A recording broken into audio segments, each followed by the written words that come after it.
He was a billionaire who owned half the city, yet one sight stopped him cold. A homeless mother, shaking with hunger, digging through trash while her baby cried in her arms. People walked past like she didn't exist. But when he saw what she was about to do for her child, he made a decision that would change her life forever and expose the true meaning of wealth. The billionaire's polished black car slowed as it approached the crowded street corner, the city buzzing with its usual noise, honking horns, distant sirens, hurried footsteps.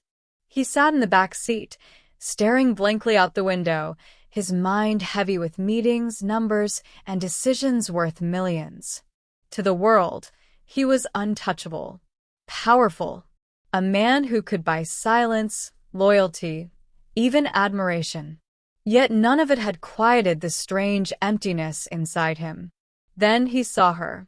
At first, she was just a blur near the overflowing trash bins by the sidewalk. But something about her posture made him look again. She was thin, painfully so, wearing a torn sweater far too light for the cold evening air. Her hair was messy, pulled back in a loose knot that barely held together. In one arm, she clutched a small baby wrapped in a faded cloth. With her free hand, she dug through garbage bags, her movements frantic but careful, as if she were searching for something fragile. The baby began to cry. Not a soft whimper, a hungry, desperate cry that cut through the noise of the street like a knife. "Stop the car," the billionaire said quietly. His driver glanced at him through the mirror, surprised. "Sir?" "I said stop." The car pulled over. The billionaire stepped out, ignoring the curious looks from passers-by. He didn't move closer. He just stood there, watching. The mother pulled out a half-crushed food container. She opened it, sniffed, then hesitated. Her face tightened with disgust and shame. She looked down at her baby, whose tiny fists trembled as he cried harder.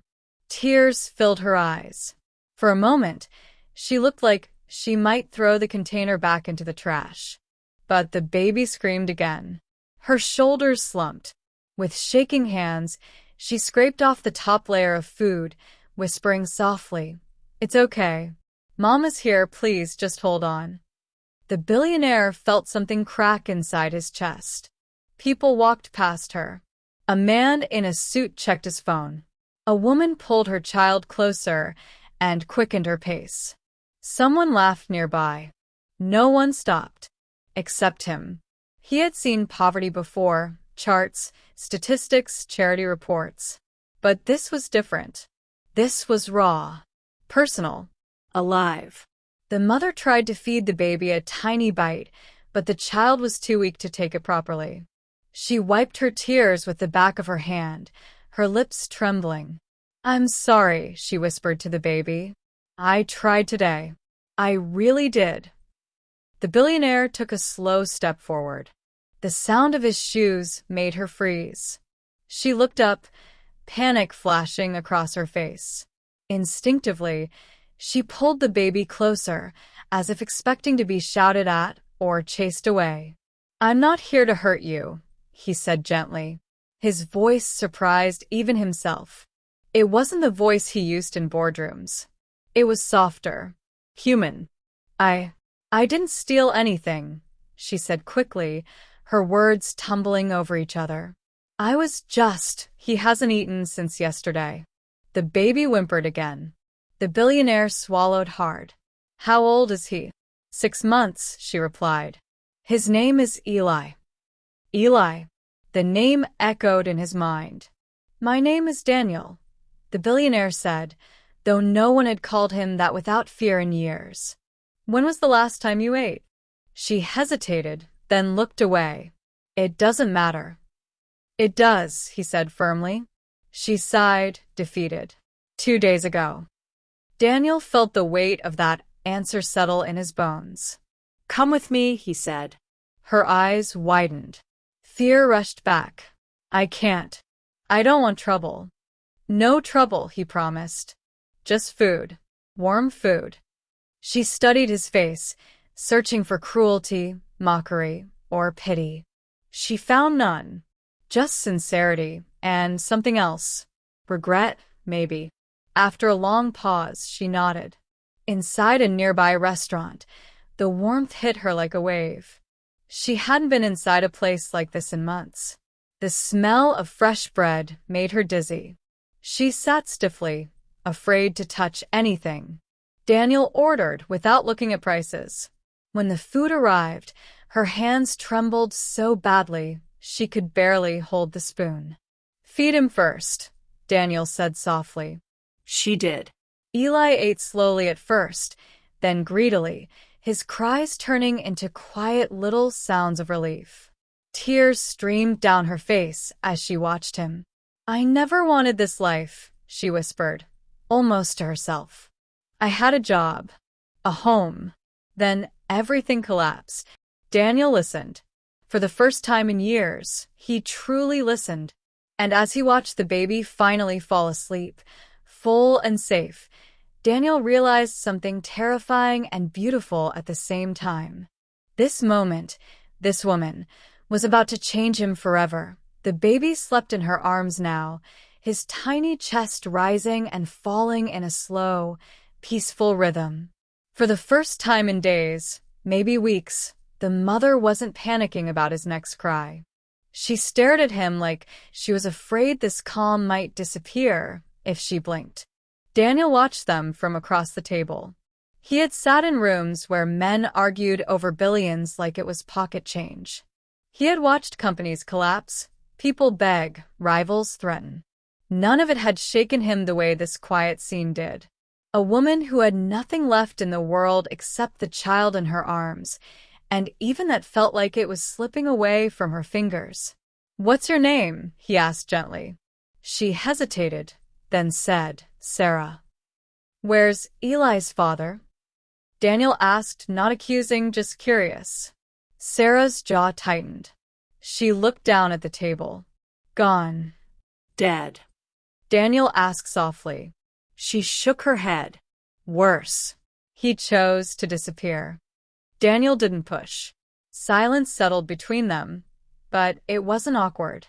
It was heavy, honest. The waiter came by, clearly confused. People like Daniel didn't usually sit with women like Sarah. Daniel waved him away and leaned forward. "Tell me what happened," he said. Sarah let out a breath she didn't realize she'd been holding for months. "I was a cashier at a grocery store," she began. "Not a great job, but it paid rent. When I got pregnant, my boyfriend promised he'd stay. Said we'd figure it out together." She laughed bitterly. Men say a lot of things when they're scared. Daniel listened closely. "He lost his job." Then he started drinking. Then one night he just didn't come back. Her voice cracked. Phone disconnected. Apartment emptied. "I never saw him again." "I'm sorry," Daniel said. She nodded but kept going. "I tried to work until my 8th month. Then complications started. I was put on unpaid leave. Bills piled up. Eviction notice came." She swallowed hard. "I thought shelters would help. But they're full. Or dangerous. Or they separate mothers from babies." Daniel clenched his fists under the table. "So I lived on the street," she said quietly. "At first I thought it would be temporary. Then days turned into weeks. And weeks into this." She gestured vaguely, like the word homeless was too heavy to say. "I beg sometimes," she continued. "Most people don't look at me. Or they look at me like I'm contagious." Daniel's throat tightened. He had walked past people like her before. Hundreds of times. He suddenly wondered how many Sarahs he had ignored. "Why didn't you ask for help?" he asked. She looked at him sharply. "From who?" Daniel had no answer. A silence stretched again. Outside, the city moved on, unaware that two very different worlds had collided inside a small restaurant. Daniel reached into his pocket and placed a business card on the table. "Take this," he said. She stiffened instantly. "I don't want money." "I didn't offer money," he replied calmly. It's an address. A private clinic. They'll check Eli. No cost. I'll call ahead. Her eyes filled with tears. Why? Daniel leaned back. Because no baby should sleep hungry, and no mother should be forced to choose between dignity and survival. She stared at him like she didn't trust her ears. You don't even know me, she said. I know enough, he replied. The food arrived for Sarah, more than she had ever seen on one table. She tried to refuse again, but Daniel shook his head. Eat, he said. You need strength. She ate slowly, carefully, savoring every bite. Halfway through, she broke down, covering her face as sobs shook her body. I tried so hard, she cried. I swear I did. Daniel stood up and gently placed a hand on her shoulder. I believe you. Those 3 words hit her harder than any insult ever could. After she finished eating, Daniel paid the bill and stood. Come, he said. I'll take you somewhere safe for the night. Fear returned to her eyes. Where? A hotel, he replied. One night. No strings. She looked at the baby, then at him. People don't do things like this without wanting something. Daniel met her gaze. I want nothing from you. That was the moment something shifted inside Sarah. She nodded. The hotel room was warm. Clean. Real. Sarah sat on the edge of the bed, still expecting someone to tell her to leave. Daniel placed a bag on the table. Clothes. Diapers. Formula, he said. Just basics. She touched the fabric like it might vanish. I don't know how to thank you. Daniel paused at the door. You already did. By trusting me. As he left, Daniel felt something he hadn't felt in years. Unease mixed with purpose. Back in his car, his phone rang. It was his assistant. Sir. The board meeting. Cancel it, Daniel said. Sir? There are more important things, he replied and hung up. That night, Daniel lay awake in his penthouse, staring at the ceiling. He kept seeing Sarah's hands shaking as she fed her baby from the trash. And buried deep inside him, a memory stirred, one he had spent a lifetime running from. A memory of hunger, of being small, of being invisible, and of a stranger who once chose to stop. Morning came slowly for Daniel. The city outside his penthouse window glowed gold as the sun rose, but he barely noticed. He hadn't slept. Every time he closed his eyes, he saw Sarah's face, exhausted, ashamed, determined, and the tiny baby clutched to her chest like the last piece of the world that hadn't betrayed her. He stood by the window, coffee untouched in his hand. For years, he had believed success would erase the past. Money had buried his childhood so deep that he rarely thought about it anymore. But seeing Sarah had ripped that grave open. He had been 9 years old the first time he went to bed hungry. His father had died suddenly. A heart attack. No warning. No goodbye. One moment they had a modest but stable life. The next they had nothing. His mother worked herself into exhaustion, but bills piled up faster than hope. There were nights Daniel pretended he wasn't hungry so his younger sister could eat. Nights when his mother cried in the bathroom, thinking he couldn't hear. One night, when he couldn't take it anymore, he had dug through a dumpster behind a bakery. The memory hit him like a punch to the chest. He remembered the smell. The shame. The fear of being seen. And then a hand on his shoulder. A stranger. A man in a coat who didn't shout or laugh. He had taken Daniel inside, bought him soup, and sent him home with food and dignity intact. That stranger had changed the course of his life. Daniel exhaled slowly. He finally understood why he had frozen on that sidewalk. Why he couldn't walk away. It wasn't pity. It was recognition. His phone rang again. This time, he answered. Daniel, his assistant said cautiously. The board is demanding an explanation. They'll get one, he replied. Later. He hung up and grabbed his jacket. At the hotel, Sarah woke to the sound of birds outside the window. For a terrifying second, she thought it was a dream. Then she felt the soft mattress beneath her and the warmth of the blankets wrapped around Eli. He slept peacefully beside her. Tears filled her eyes. She pressed her forehead to his tiny hand. "We're okay," she whispered. "For now." A knock came at the door. Her heart raced. She hesitated before opening it. Daniel stood there with a paper bag and 2 cups of coffee. "Good morning," he said. She blinked in disbelief. "You came back." "I said I would," he replied. They sat together on the edge of the bed as Sarah ate breakfast. Daniel watched Eli stretch and yawn, his tiny face scrunching up before he opened his eyes. "He looks stronger already," Daniel said. "He ate last night," Sarah replied softly. "Properly. I forgot what that felt like." Daniel reached into his jacket and pulled out a folder. "I want to help you long-term," he said. Her body stiffened instantly. "I don't want charity." "This isn't charity," Daniel said gently. "It's opportunity." He slid the papers toward her. Inside were documents for a small apartment. Modest, clean, close to public transportation. Prepaid for 6 months. Sarah stared at them in shock. "This is too much." "No," Daniel said. "It's enough." She shook her head, tears spilling. "Why me? There are so many people like me." "Because I saw you," he replied simply. "And because someone once saw me."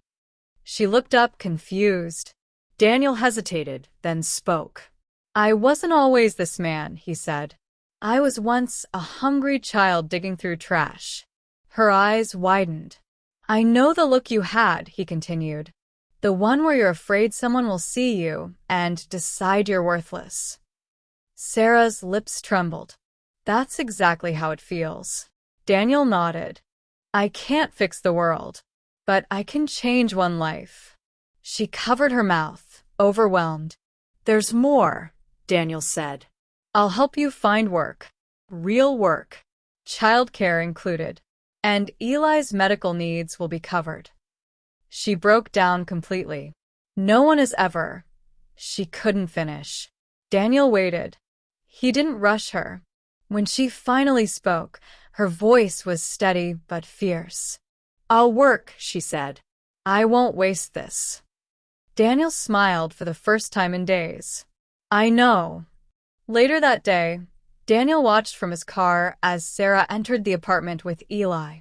She paused at the door, turned back, and looked at him. "You saved us," she said. Daniel shook his head. "You saved yourselves. I just opened a door." As he drove away, his phone buzzed nonstop.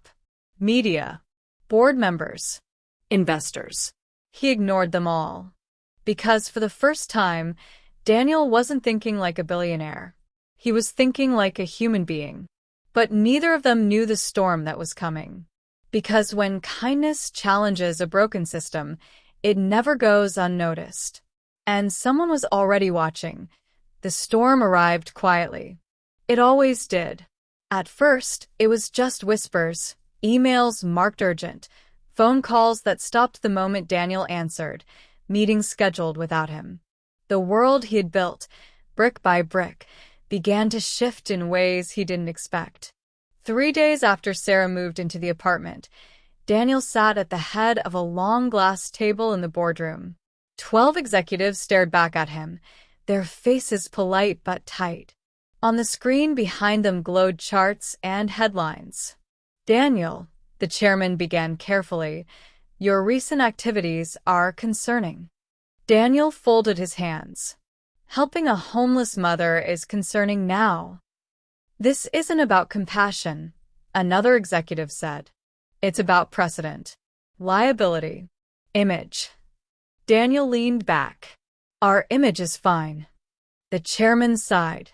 "A billionaire personally intervening in a homeless woman's life raises questions." The media will dig. They always do. Daniel's eyes hardened. Let them. You're risking shareholder confidence, someone else snapped. People don't want moral lessons. They want profits. Daniel stood slowly.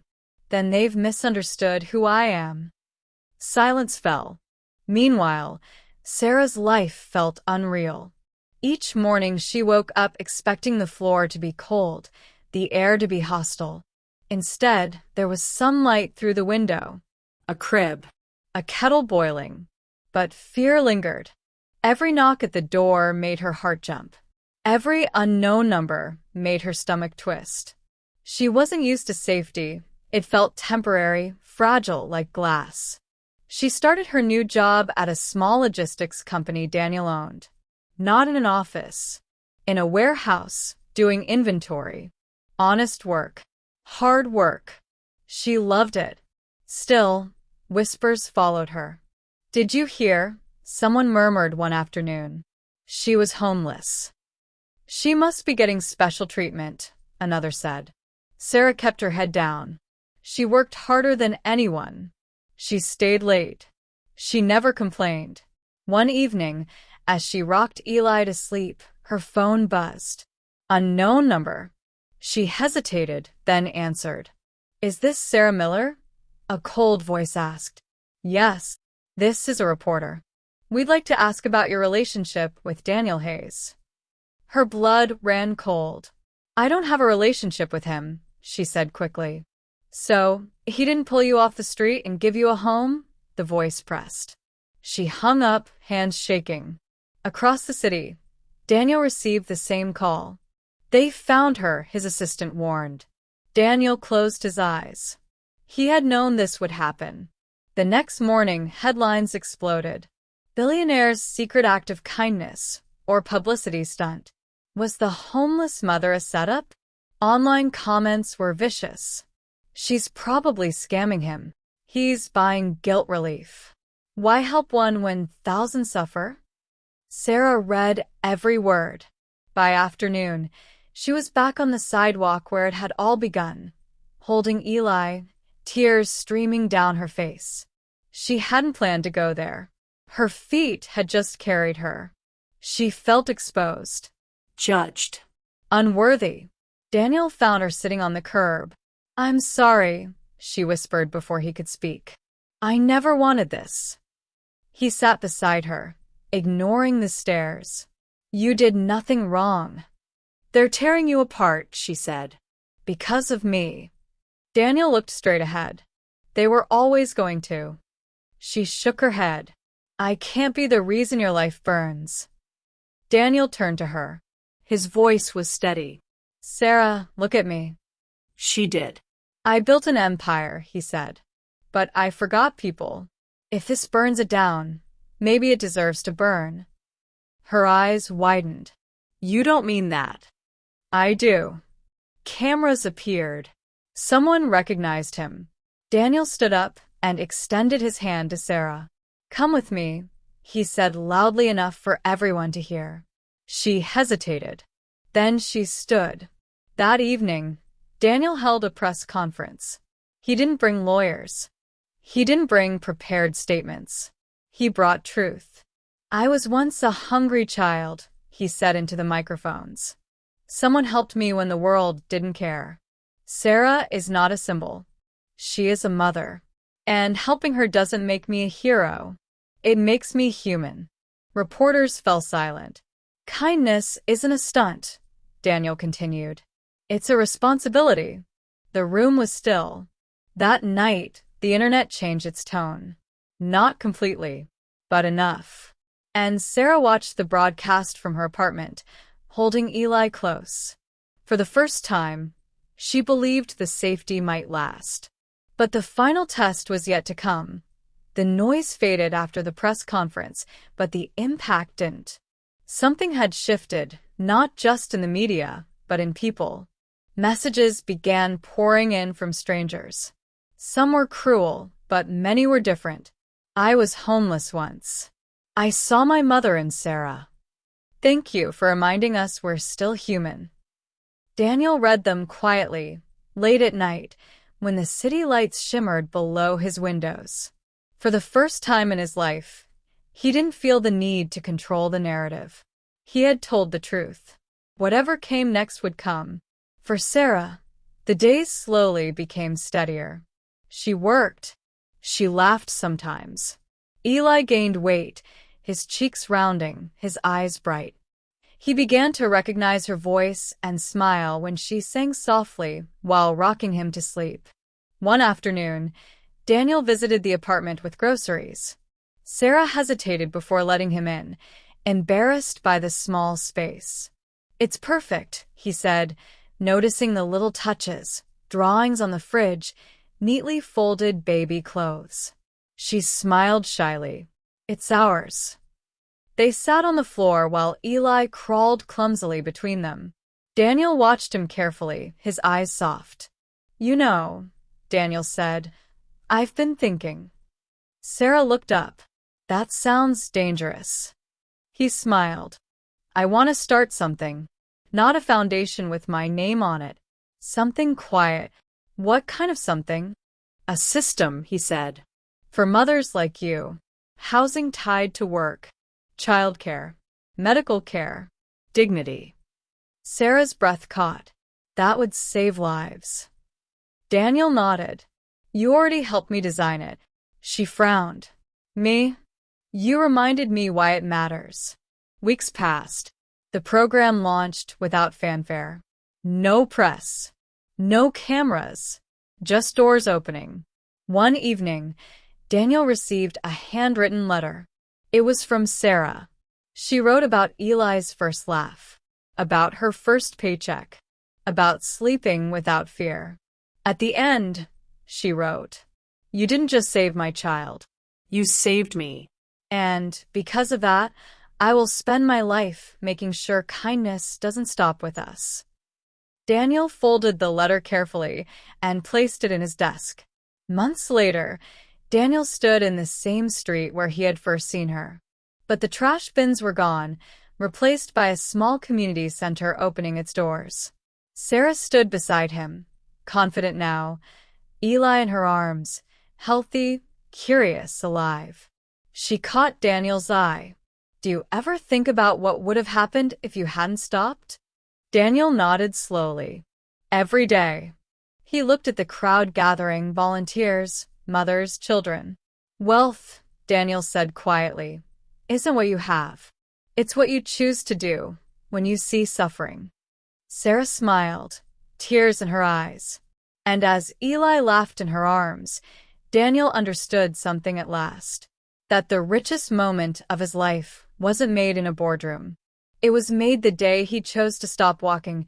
If this story touched your heart, remember this. Every day, we walk past moments that can change a life forever.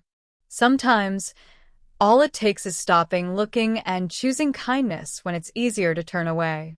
Wealth isn't measured by what we own, but by the lives we lift when no one else is watching. Somewhere out there, someone is waiting for hope. And maybe, just maybe, you are the miracle they've been praying for. If you believe kindness still matters, like this video, share it, and subscribe for more powerful stories that remind us what being human truly means.